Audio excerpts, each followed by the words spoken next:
¿Cómo están? Qué bueno que están bien. Qué bueno tenerlos acá en casa. Este domingo es un privilegio para mí cada domingo poder compartirte la palabra de Dios. Seguimos en esta serie Back to Basics, volviendo a lo básico. Estamos ya en la recta final, estamos a pocos domingos de entrar a una nueva serie y esta recta final creo que va a ser muy buena porque vamos a estar compartiendo de Pascua y del domingo de resurrección y el domingo de Ramos, y bueno, creo que va a ser un gran cierre de serie. Entonces gracias por estar acá, qué bueno que estás acá. Pon tu mano en tu corazón, ahí donde estás, y ora conmigo, di así: Dios, mi corazón es tierra fértil para tu palabra. Que la palabra que hoy escuche dé mucho fruto. Amén.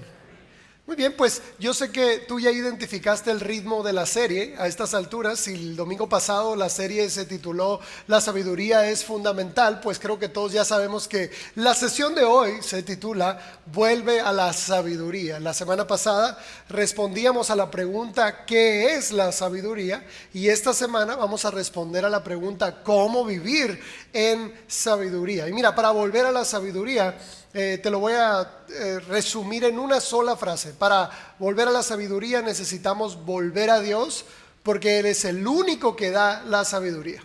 Listo, Dios les bendiga, nos vemos el siguiente domingo. No se crean. Pero sí, en resumidas cuentas, esa es la respuesta.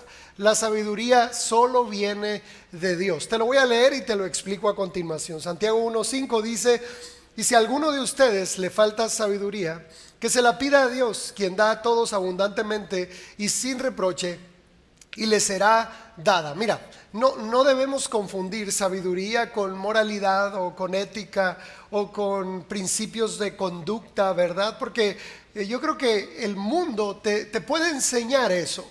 Yo creo que todo niño bien educado sabe que comer con la boca abierta pues no está bien, ¿verdad? Y luego las mamás mexicanas fueron buenísimas para enseñarnos de no se come con la boca abierta, y luego no se habla cuando se come, ¿verdad? Y a puro chanclazo, santa chancla de los milagros, ¿verdad? Pero sí, el mundo nos enseña ética. De hecho, los que más o menos son de mi edad, y no sé si ya el sistema educativo ha cambiado, pero en mi tiempo nos daban una clase que se llamaba cívica y ética. Yo creo que la recuerdas, ¿verdad? Y mira, el mundo nos puede enseñar moralidad y ética y reglas de comportamiento y reglas de sociabilidad, ¿verdad? Se saluda con las buenas tardes y se despide y no sé qué. O sea, ya sabemos qué es eso, pero no debemos confundir sabiduría con moralidad o ética o reglas de urbanidad, porque mira, aquí es donde está la gracia de la sabiduría. Dios no solo nos muestra el camino de la justicia, Dios nos da el poder para poder vivir en justicia, ¿ok? Porque si vamos a si revisamos lo que hablamos la semana pasada, tú y yo siempre hemos distinguido entre lo bueno y lo malo. Las personas siempre lo hemos hecho, y no es algo nuevo. En todas las generaciones, en todas las etnias, en todas las culturas, siempre ha habido una lucha entre lo bueno y lo malo. O sea, hasta en las novelas de Thalía lo vemos, ¿verdad? Y nos encantaba que Thalía, siendo pobre y humilde y buena, sí, se casara con el rico, y en el final de la novela, la que gritó maldita lisiada, ¿verdad?, se muriera quemada en un accidente de carro. Y qué loco que festejábamos eso, ¿verdad? Que la Soraya Jiménez se murió.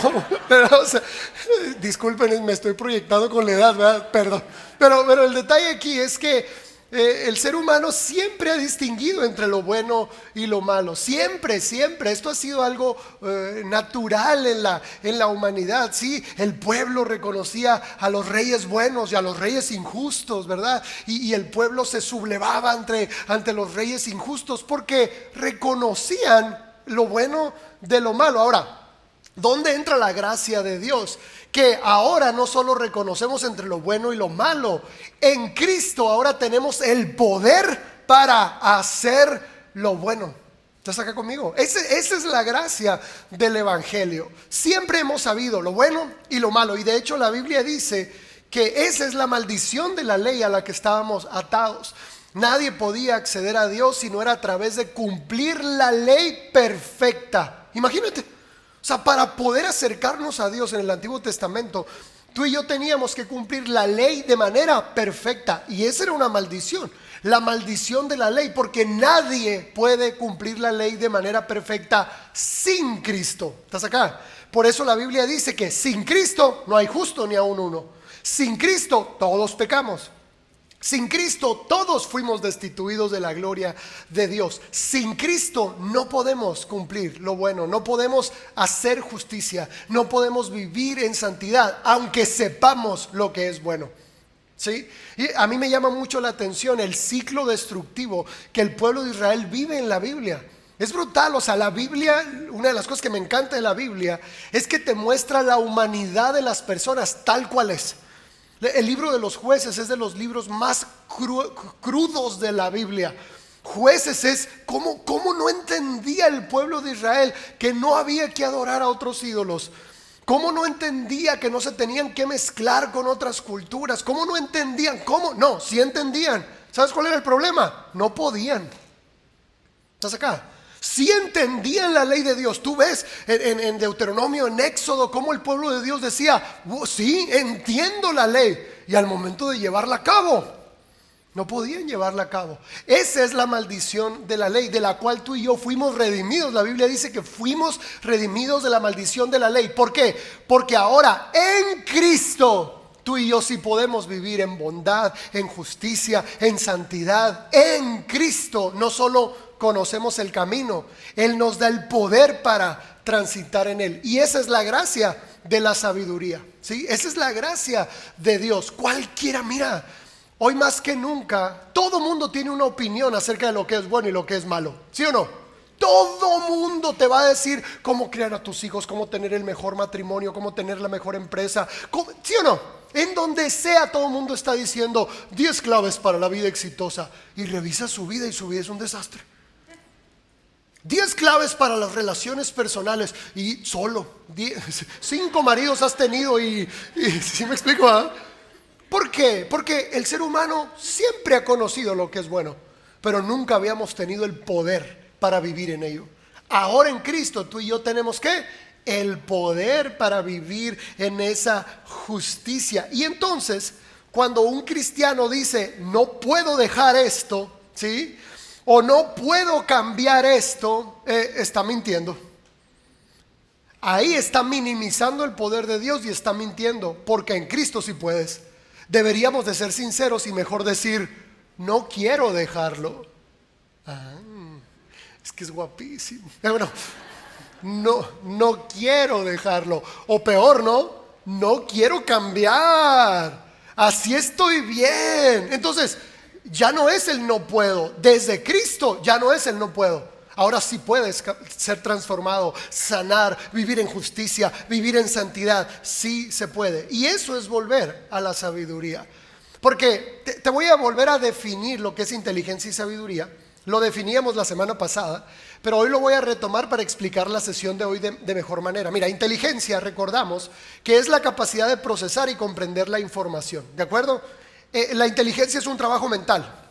Recibo información, la proceso y la convierto en conocimiento. Y en ese nivel, todas las personas tienen la capacidad de distinguir entre lo bueno y lo malo. Todo. Y qué curioso, ¿no? Entre más necio es alguien, más se da cuenta de los errores de otros. O sea, qué curioso, porque sí sabe lo que es bueno y lo que es malo. Ahora, la sabiduría es la virtud de aplicar el conocimiento para tomar decisiones acertadas. Entonces, ¿te fijas? La inteligencia es un proceso mental, nada más. Información, razonamiento, ¿sí? Pero la sabiduría es llevarlo a cabo, es lo sé, lo hago, ¿ok? Acá en mi cabeza yo sé distinguir entre lo que me conviene y lo que no me conviene, elijo lo que me conviene. Lo que me edifica, lo que no me edifica, elijo, eso es sabiduría. Entonces, por eso la sabiduría viene de Dios. Porque Dios nos da el poder para elegir correctamente. Ya sabemos, pero al momento de elegir, muchas veces la carnalidad, la debilidad, lo que sea, nos gana. en Cristo, en el poder que tenemos en Cristo, ahora tú y yo podemos elegir de una manera acertada. Pero ojo con esto, para adquirir sabiduría, el proceso de la sabiduría empieza en la inteligencia. Y la inteligencia y la sabiduría comparten ambas una palabra que es conocimiento, ¿ok? Conocimiento. Y mira, aquí es algo importante, porque si no tienes conocimiento, ¿qué vas a procesar y comprender a nivel mental? ¿Sí? Si no nos exponemos al conocimiento, ¿cómo vamos a ser inteligentes si no estamos expuestos a algo que comprender y que analizar? O al mismo tiempo, ¿cómo vamos a vivir en sabiduría si no tenemos conocimiento que aplicar en nuestra vida? Y es aquí donde hay un pasaje de la Biblia que nos da el camino de la sabiduría. Aquí Dios, en palabras del patriarca Josué, nos explica cómo es el proceso de la sabiduría, y te lo quiero leer. Dice así Josué 1, del 7 al 9, dice: esfuérzate y sé valiente para cuidar de hacer conforme a toda la ley que mi siervo Moisés te mandó. No te apartes de ella ni a derecha ni a izquierda, para que seas prosperado en todas las cosas que emprendas. Nunca se apartará de tu boca este libro de la ley, sino que de día y de noche meditarás en él, para que guardes y hagas conforme a todo lo que en él está escrito, porque entonces harás prosperar tu camino y todo te saldrá bien. Mira que te mando que te esfuerces y seas valiente. No temas ni desmayes, porque el Señor tu Dios está contigo en donde quiera que vayas. Mira, el verso es fascinante, porque mientras que el mundo nos dice esfuérzate en el trabajo, esfuérzate en la vida, esfuérzate en el estudio secular, ¿no? Haz más horas extra, busca nuevas oportunidades, etcétera. La Biblia o Dios nos sugiere un esfuerzo diferente y dice: esfuérzate primero en cuidar, cultivar, sanar tu mente con la palabra de Dios, y entonces todo lo que emprendas va a prosperar. Si tú estás luchando fuerte la batalla en la vida, estás luchando la batalla incorrecta. La batalla correcta está en tu interior, ¿sí? La batalla correcta está en esa lucha, en la meditación, en lo que nuestra boca expresa todos los días, en lo que leemos, a lo que nos exponemos, porque hay algo curioso acá. Tú vas a meditar en lo que entra por tus ojos, tus oídos y sale por tu boca, ¿sí? En eso vas a meditar. Si tú y yo queremos meditar en lo bueno, tenemos que exponernos a lo bueno. O sea, la Biblia dice, por ejemplo, que el Espíritu Santo nos va a recordar la palabra de Dios. ¿Has leído eso alguna vez? Y a veces el Espíritu Santo dice: ¿qué le voy a recordar si nunca he leído nada? Quisiera recordarle en este momento una promesa de Dios, pero no la conoce. Nunca se expuso a la promesa de Dios. ¿Qué le voy a andar recordando? Entonces, el pasaje nos da un proceso que es el proceso de la sabiduría. Igual te lo voy a poner en pantalla. Este proceso lo vemos ascendente, ¿no? Y empieza con este verbo, esta instrucción que creo que es súper importante, que es, a ver, todos conmigo, dice leer. Imagínate, ¿cómo vamos a meditar en la palabra de Dios si no la leemos? ¿Cómo vamos a declarar la palabra de Dios si no la leemos? Mira, los libros, obviamente la Biblia y otros libros que contienen información buena para ti, no solo es como para estudiar, como para pasar el tiempo. No, realmente los libros son lo que purifica la mente, son lo que reenfoca la mente. Los libros son un entrenamiento para que la mente funcione adecuadamente. Pero eso es. Los libros son el gimnasio para la mente, no solo en el sentido de que te ayudan a enfocarte, porque no sé si te pasa que ya llevas 10 renglones y dices que estaba leyendo y te tienes que regresar, ¿verdad? Y lo vuelves a leer y tu mente empieza a divagar, pero ese es el entrenamiento constante. Pero es un gran estímulo la lectura, porque empiezas a imaginar, ¿verdad? Eso me encanta de la Biblia, que cada quien imagina la Biblia diferente. Cada quien tiene un pequeño director de cine dentro de sí. No sé si lo has pensado alguna vez, ¿verdad? Hay algunos que ven la Biblia así con matices medievales, ¿verdad? Y con cascos de guerreros, todo nublado, así frío. Y hay otros que ven la Biblia en color sepia, ¿verdad? Ese es clásico, en color sepia. Hay otros que ven la Biblia así como de Manuel Bonilla, ¿verdad? Nunca has visto las caricaturas de Manuel Bonilla coloridas donde la ardilla brinca y todo. Bueno, cada quien tiene esta libertad de imaginar la Biblia mientras la lee. Y entonces la lectura tiene todas estas cosas buenas en nuestra vida. Pero vuelvo a este punto: tu mente va a pensar lo que pongas en ella. La Biblia dice: del buen tesoro de su corazón el hombre saca lo bueno, y del mal tesoro de su corazón el hombre saca lo malo. Cuando una persona vive en temor, cuando una persona vive constantemente distraída, pensando en otras cosas, es porque eso puso en su mente. Tu mente nunca va a recordar algo que no hayas puesto ahí. Y la mente es curioso porque, el ego funciona contrario al Espíritu Santo con la mente. El Espíritu Santo también es alguien que recuerda la palabra de Dios. ¿Estás de acuerdo? Y qué curioso es que el ego, que es el espíritu contrario, nos recuerda todo lo malo, ¿verdad? No sé, o sea, ¿qué le pasa al ego, no? Hace 10 años te divorciaste, ya está. Mira lo que te hizo. Ya viste qué feliz se ve con la otra. Ahí está el ego. ¿Sí me explico? O sea, no sé por qué el ego se encarga de recordarnos constantemente cosas que queremos olvidar, ¿verdad? Qué curioso. Cosas que ya no quisiéramos que estuvieran en nuestra mente. El ego está ahí recordándonos nuestro pasado, recordándonos los errores que tuvimos, recordándonos las personas que nos lastimaron, recordándonos esas escenas dolorosas. ¿Sabes por qué ocurre eso? Porque la mente está vacía. Del buen tesoro de su corazón el hombre saca lo bueno.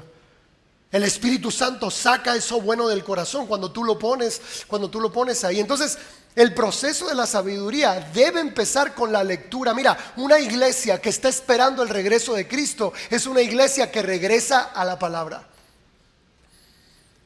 ¿Estás acá? Yo ya sabía que estas sesiones iban a estar así, porque responsabilizarte es complicado, ¿verdad? Pero ese es mi estilo de predicación, tú lo sabes. Esto no es entretenimiento, esto no es empoderamiento, aleluya, y declararte todas las promesas de Dios. No, si no haces las cosas bien, las promesas se truncan. Si no eres responsable con tu parte, con lo que es posible, las bendiciones se truncan. Y mira, en la vida hay muchas cosas que no dependen de ti, y esto sí depende de ti. Porque si no estás haciendo eso que está en pantalla, no puedes culpar ni a tus padres, ni a Dios, ni al gobierno. Claudia, no que un México sin hambre. Si no estás haciendo eso, porque no estás haciendo tu parte. Dios hace lo imposible cuando tú haces lo posible. ¿Estás acá? ¿Quién tiene acceso a la palabra de Dios y a la lectura? Ahora, en este punto de la vida, todos. ¿Quién tiene acceso a la meditación y a la oración en este punto de la vida? Todos. Mira, para mí la Biblia es como una mina llena de tesoros que no los encuentras si no escarbas. Si tú quieres encontrar los tesoros de la Biblia con una lectura superficial, nunca los vas a encontrar.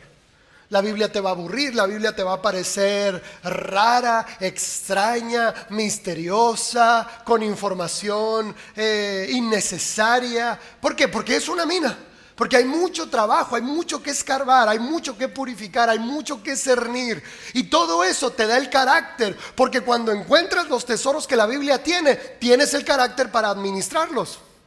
Dios no les da sus tesoros a quien sea. Dios no revela la Biblia a quien sea, sino son personas que saben que es un tesoro que requiere de nuestra atención, requiere de nuestra vida concentrada. Y vuelvo a lo que te decía, una iglesia que se está preparando para el regreso de Cristo es una iglesia que regresa a la palabra. Yo sé que escuchas la palabra de mí. Mira, hay un caso muy curioso en Adulá, me encantó. Había una familia que estaba visitándonos. Y ellos estaban como en esta oración pidiéndole a Dios que los guiara para saber si Adulam era la casa donde ellos se tenían que plantar, ¿verdad? Y mira, es normal y es sano. Dios, dinos si Adulam es la iglesia a la que tú quieres traernos. Y oraban y buscaban a Dios para eso. Y en el transcurso de que Dios les confirmara o les daba la respuesta, hubo algo que confirmó para el papá que Adulam era la casa para ellos. Estaban un día en casa, en la mesa, y algo pasó en la mesa. Y uno de sus hijos levantó la voz y le dijo: papá, no olvides lo que el pastor Gama nos predica cada domingo, le dijo. Es un adolescente. Mira, el pastor Gama nos dijo esto y nos dijo esto. Le dice: no lo olvides, papá. Y dice el papá que esa fue su confirmación. Dice, porque si la palabra que se predica en Adulam está guiando la vida de mi hijo, esa es una casa donde quiero que él crezca. Y mira, vuelvo a esta idea, porque yo te predico la palabra de Dios para que tú te la prediques a ti mismo y se la prediques a tus hijos toda la semana. No es un momento para entretenerte. Por eso en ocasiones les pedimos que tomen nota, que estén atentos más allá del hecho de solo estar escuchando algo que nos haga sentir bien. Necesitas volver a la lectura, necesitas volver a la palabra de esa manera. Después dice meditar, creo que lo expliqué bien. Tú meditas en lo que ves, en lo que escuchas y en lo que hablas. Después es hablar, y es aquí donde obviamente las palabras tienen mucho poder, y las palabras, en ellas está el poder de la vida y de la muerte. Pero para que tú y yo aprendamos a declarar la palabra de Dios en cada circunstancia, necesitamos conocerla. Mira, te voy a poner el ejemplo de la oración del Salmo 23, ¿sí? Muchos conocemos esta promesa hermosa, ¿no?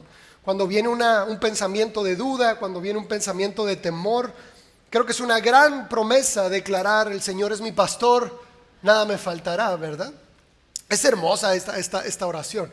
Y justamente el año pasado descubrí algo todavía más hermoso de la oración, que la expresión está conjugada como a futuro, ¿no? Nada me faltará.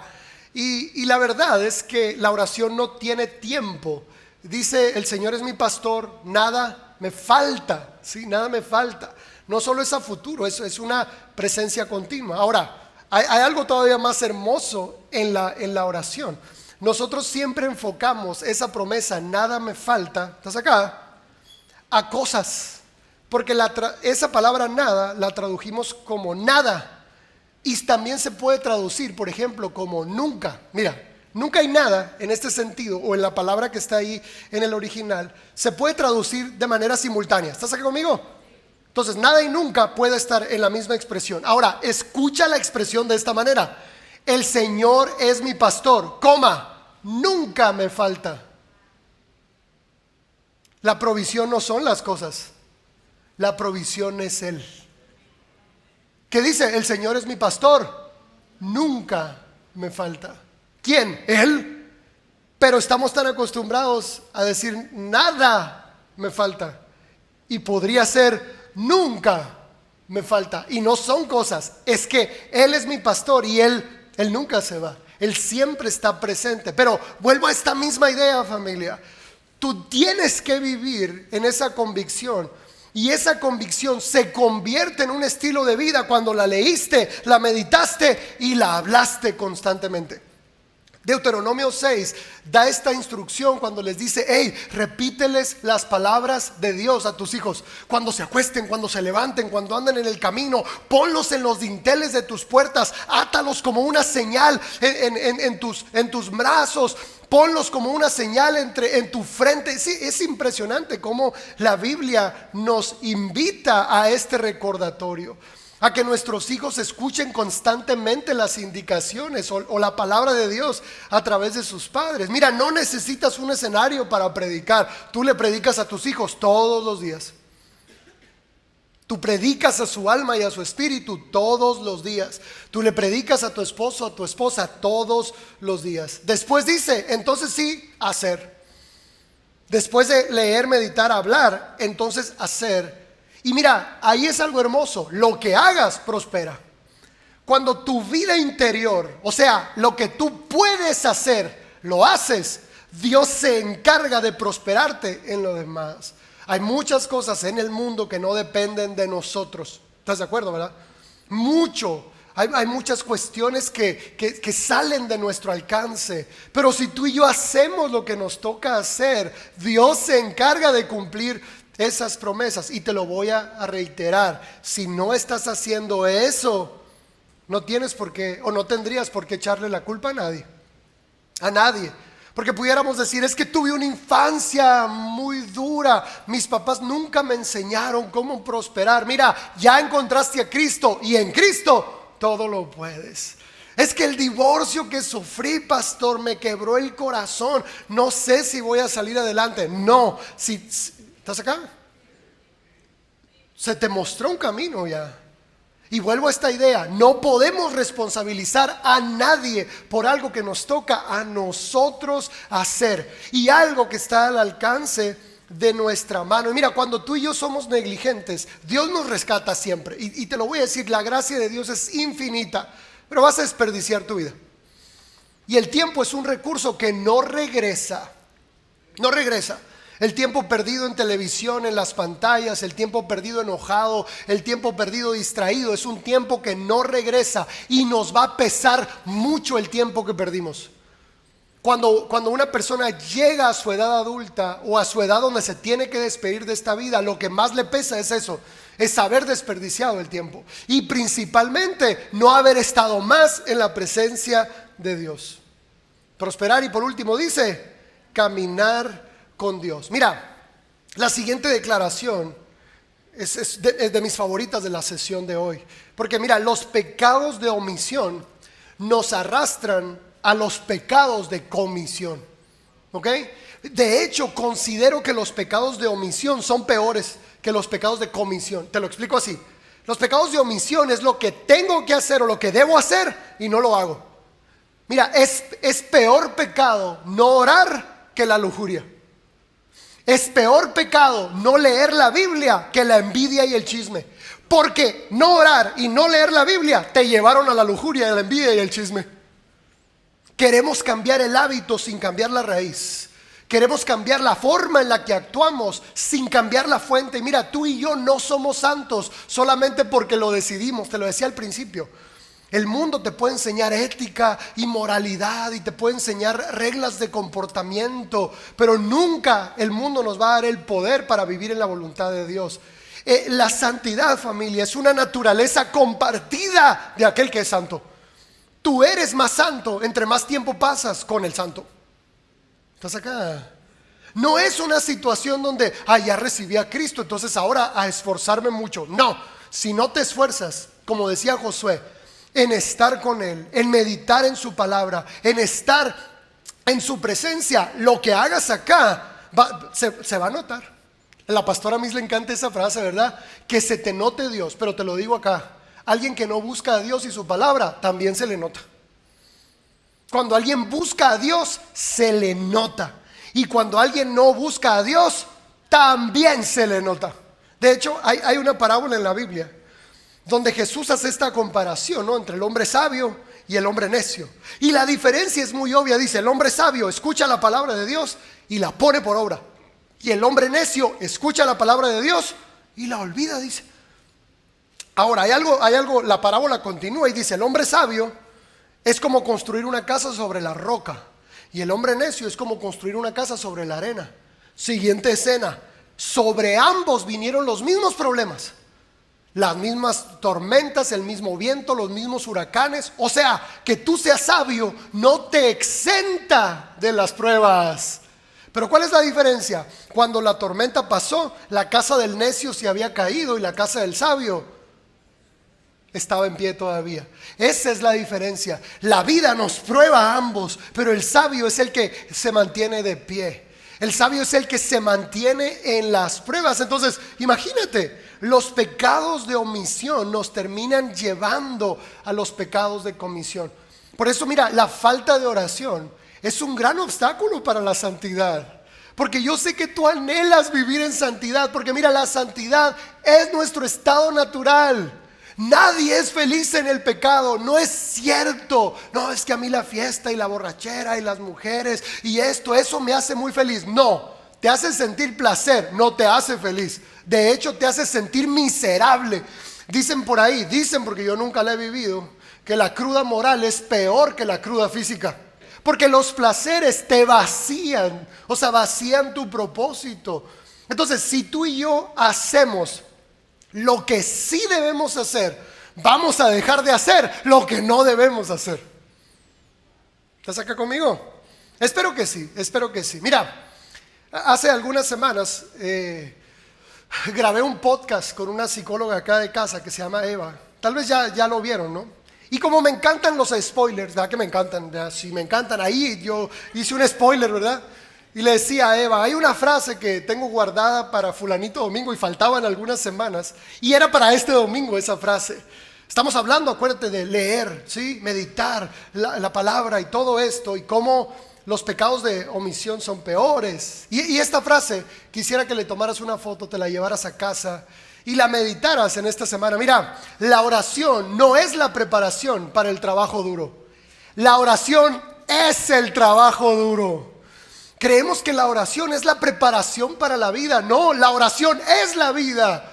Por eso la Biblia dice, oren sin cesar, oren en todo tiempo, estén orando en cada momento. Porque otra vez, la oración no es la preparación para la vida. La oración es la vida del cristiano.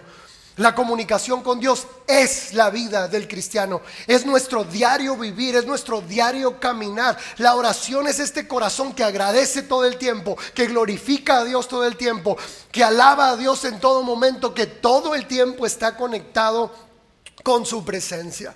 Te leo otro verso, Santiago 3:13, dice así: ¿quién es sabio y entendido entre ustedes? Que lo demuestre con su buena conducta, mediante obras hechas con la humildad que le da su sabiduría. ¿Te das cuenta? Que se le note, ahí está, muy simple. ¿Alguien es sabio? Se le nota. Se le nota en cómo prospera, se le nota en cómo hace las cosas, se le nota en cómo trata a los demás. Alguien sabio, se le nota, es obvio cuando una persona está en la presencia de Dios. Ahora, te hablaba, voy a retomar un poco acerca de lo de Josué, ¿no? Otra vez, esfuérzate y sé valiente. Porque creo que el mexicano es muy esforzado, ¿no? No sé si tú tengas esa idea, pero el mexicano es muy esforzado, oigan. Nos pintan como flojos, qué triste, ¿no? El clásico mexicano así recargado en un nopal, con un sombrero en la cara, si has visto esa imagen, ¿no? Nos pintan como flojos, pero no, el mexicano es muy trabajador. Mira, cuando se dan cuenta que las pirámides de Egipto eran tan complejas, empezaron a especular acerca de si habían sido extraterrestres los que las construyeron. ¿Has escuchado esas teorías conspiranoicas, verdad? México tiene más pirámides que Egipto y nadie se ha cuestionado quién las construyó. Todo el mundo sabe que sí fuimos nosotros. ¿Estás acá conmigo? Así de trabajadores somos. En todos los países se sabe lo trabajadores que son los mexicanos. ¿Estás de acuerdo conmigo en eso, no? Las jornadas más largas de trabajo están en México. Somos de los países con jornadas más altas de trabajo. Ahora, ¿somos de los países más prósperos del mundo? No. ¿Construimos pirámides? Sí, oigan. Y sí fuimos nosotros. ¿Estás acá conmigo? ¿Por qué te digo todo esto? Porque ya somos esforzados. ¿Qué necesitamos en ese esfuerzo? Yo no te voy a volver a decir como el mundo te lo dice, trabaja más. La Biblia no dice, esfuérzate más en el trabajo, haz horas extras, quédate más, ponte la camiseta. No, esfuérzate en quien eres en Dios. Esfuérzate en alinear tu mente y tus emociones a la voluntad de Dios. Esfuérzate para que todo lo que hagas prospere. Qué horrible es trabajar mucho y no prosperar. ¿No estás acá conmigo en eso? ¿No estás acá? Yo fui muy esforzado en mi juventud. Y es bien frustrante esforzarte mucho, trabajar mucho y sentir que no prosperas. Es que la prosperidad nunca ha estado en función del trabajo duro. La prosperidad siempre está en función de Dios. Dios es el que enriquece. Y cuando tú y yo somos obedientes a eso, podemos lograr mucho más con lo que hacemos. Ahora, la siguiente dinámica, familia, yo la usé un poco en los talleres. Y mira, esta frase que voy a poner a continuación no es una frase mía, es una frase que se origina en el plan del nuevo orden mundial. ¿Estás acá conmigo? Hablando de la lectura y hablando de que eso es más importante. Te lo voy a poner en pantalla. Dice así: libros para los ricos y pantallas para los pobres. ¡Kabum! Esto que está en pantalla, familia, lo único que nos está explicando es la ingeniería social que el enemigo está usando a través del nuevo orden mundial para esclavizar la mente y el corazón de las personas, de los niños y de los adolescentes de esta generación. ¿Tú sabías que los hijos de esta gente rica, millonaria que controla el mundo, sabías que esos niños nunca les dan un teléfono, un iPad o una pantalla, nunca en su vida, hasta que son adultos? Van a escuelas donde los niños leen libros, donde están expuestos a la verdadera información. ¿Qué saben ellos? Mira, ellos les sirven al enemigo, les sirven a un mundo caído, les sirven a un sistema material, y ellos saben lo dañinas que son las pantallas, a tal grado que se las dan al mundo para que vivan esclavizados, pero ellos y su familia no lo usan.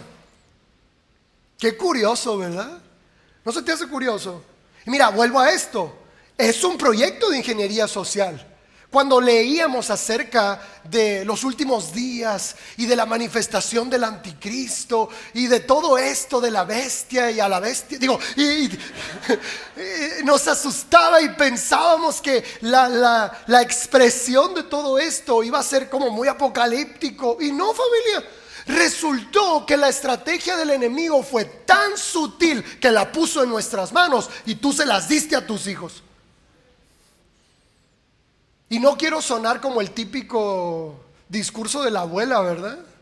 O hace 50 años que hablaban mal de la televisión, ¿no? De que el cuadro del diablo, y así le decían a la tele antes.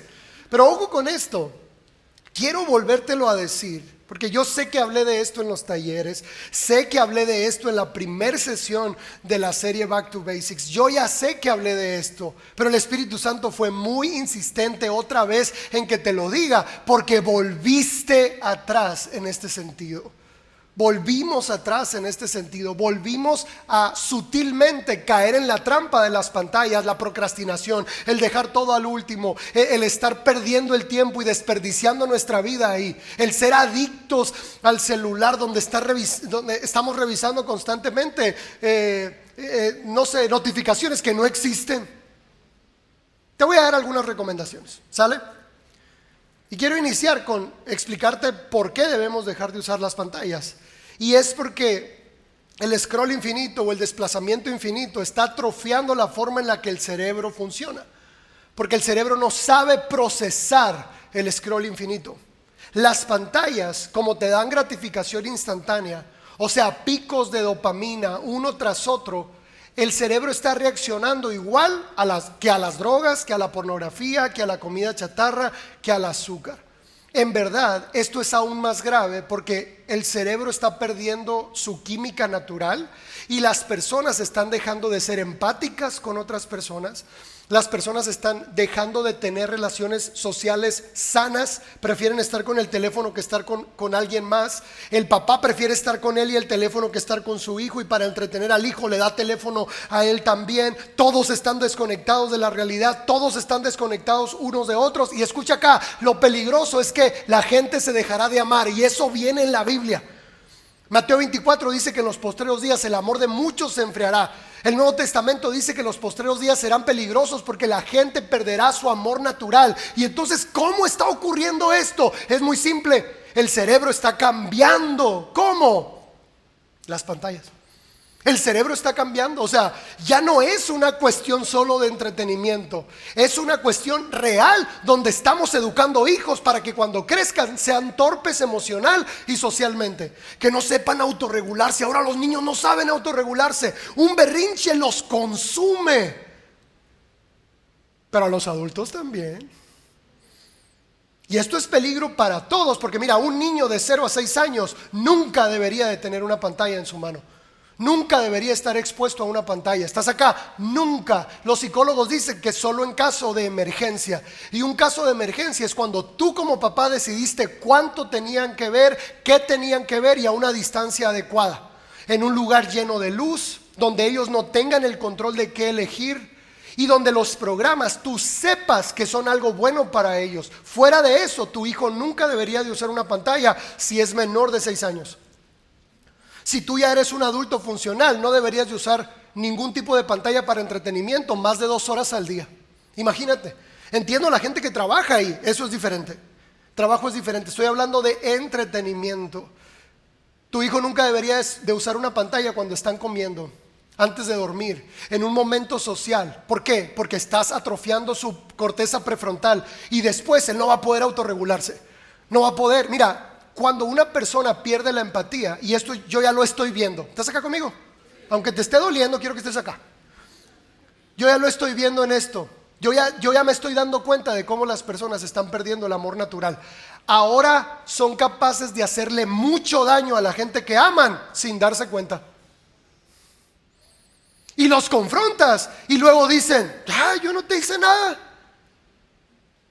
No tengo nada de qué disculparme. ¿Por qué? Porque se atrofió la química cerebral, se atrofió el cerebro y es una realidad y nos está pasando y le está pasando al mundo y le está pasando a los cristianos. Estamos siendo negligentes. Fuimos llamados a orar sin cesar. Fuimos llamados a la oración, fuimos llamados a la lectura, fuimos llamados a la adoración. Esa es nuestra vida. La otra estrategia es para el mundo, no para nosotros. La otra estrategia es para, mira, y me gusta la estrategia de las pantallas. ¿Sabes por qué? Porque va a ser el filtro para saber quién es del reino de Dios y quién no. Quién se queda atrás y quién avanza. Va a ser muy simple. Tengo meses repitiéndotelo, tengo meses diciéndotelo. Y va a llegar el punto en que ya no haya vuelta atrás. Va a llegar el punto en que el cerebro haya sufrido tanto daño que sea imposible sanarlo o imposible recuperarlo. Y estamos avanzando en eso. Ahora las personas literalmente todo el día están viendo el teléfono. Hay personas que hasta su cuerpo está cambiando, la forma de su cuello, su cara, ¿Sí estás viendo eso? Bueno, te voy a poner otra frase que esta sí es mía. Libros para los sabios, pantallas para los necios. Ahora hay epidemia de TDA. No hay epidemia de TDA. Hay exceso de exposición a las pantallas en personas adultas. Hay epidemia de ansiedad y depresión. No, hay un exceso de exposición a las pantallas en personas adultas. Y esto es un riesgo, principalmente para niños menores de 6 años y adultos mayores de 50. Porque ya sé que en tu infancia no tuviste pantallas. Y ahora parece que dicen, como no lo tuve en la infancia, pues le voy a sacar todo el jugo ahora. A mayor pantalla, mayor ansiedad y mayor depresión. Y mira, te voy a poner una última frase referente a esto para después explicarte algo importante. Libros para los espirituales y pantallas para los carnales. La semana pasada te decía, no me dejaré dominar por nada. ¿Quién domina a quién? ¿Tú dominas el celular y a la televisión o la televisión y el celular te dominan a ti? Mira, te voy a desafiar a algo. Haz un ayuno de pantalla. Haz un ayuno. Mira, empieza con un día y date cuenta qué tan esclavo eres. Un día, no voy a usar el celular. Nada. Si alguien me quiere contactar, que me hable. ¿Estás acá conmigo? Y date cuenta lo mucho que ha avanzado esta adicción y no nos estamos dando cuenta. Mira, cualquier adicción nos va a llevar a tomar malas decisiones. Ahora, mira, te lo dije hace un momento y lo voy a reafirmar con la siguiente frase y quiero que no la olvides. El ego solo se sube a la cabeza cuando encuentra una mente vacía. La necedad solo se sube a la cabeza cuando encuentra una mente vacía.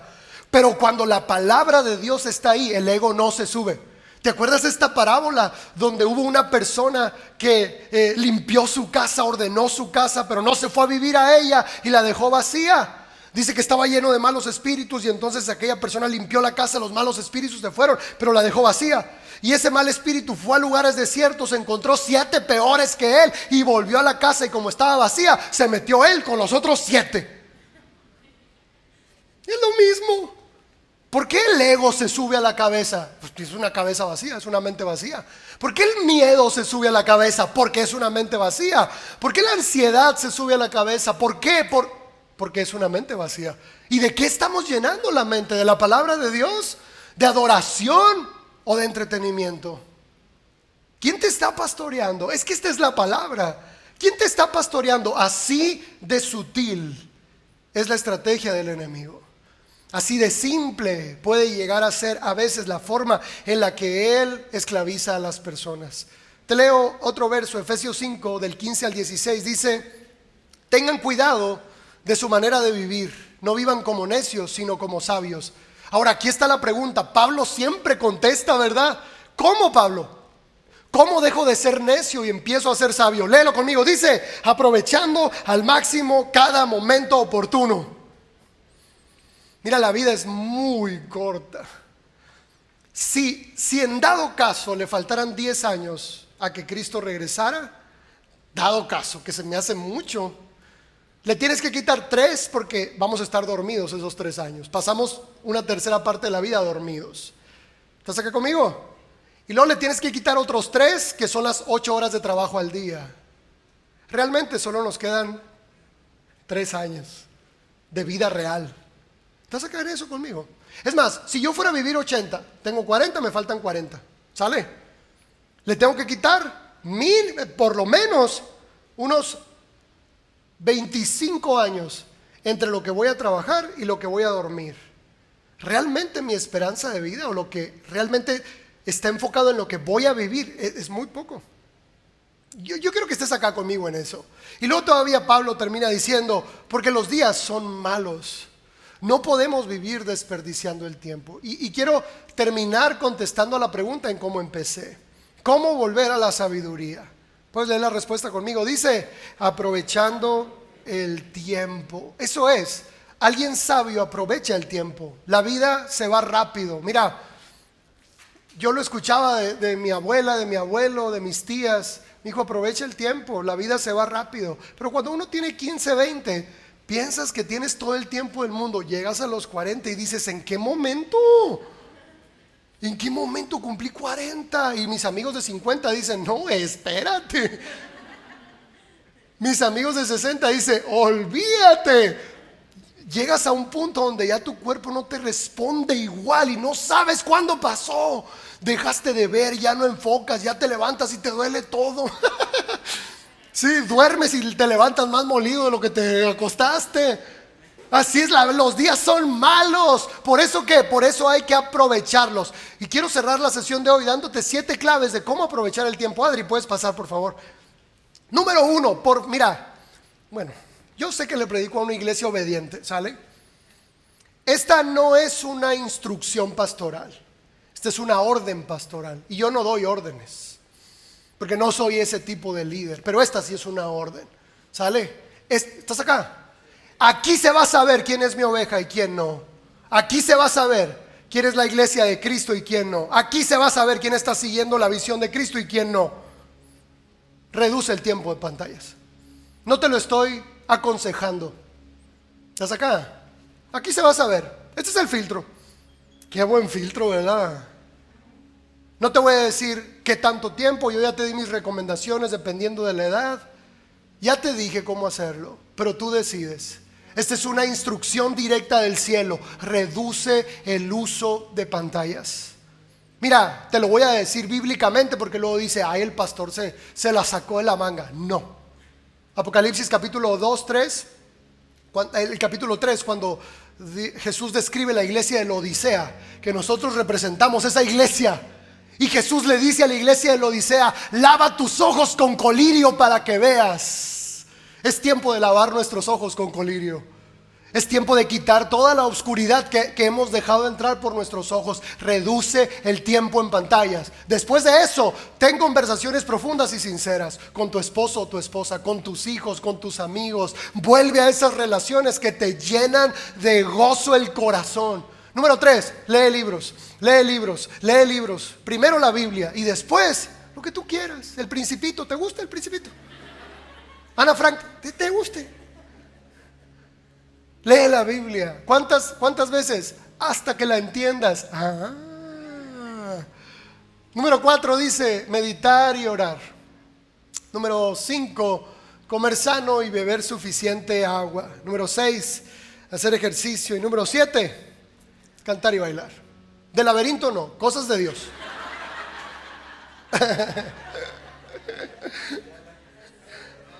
Tenía que sacarla, ¿verdad? Mira, qué simple parece, ¿verdad? Si uno se ve muy simple, hazlo, te reto. Se ve muy simple. Mira, eso sí es posible para todos nosotros. Todos podemos hacer eso. Si tú haces eso, Dios va a hacer lo imposible. Si tú haces eso, Dios va a empezar a cumplir sus promesas en ti. Porque no podemos pensar que vamos a seguir siendo irresponsables y que de todas maneras Dios va a cumplir sus promesas. No es cierto. Si tú y yo somos negligentes e irresponsables, las promesas se truncan. Quien desobedece principios anula bendiciones, y tienes que saberlo.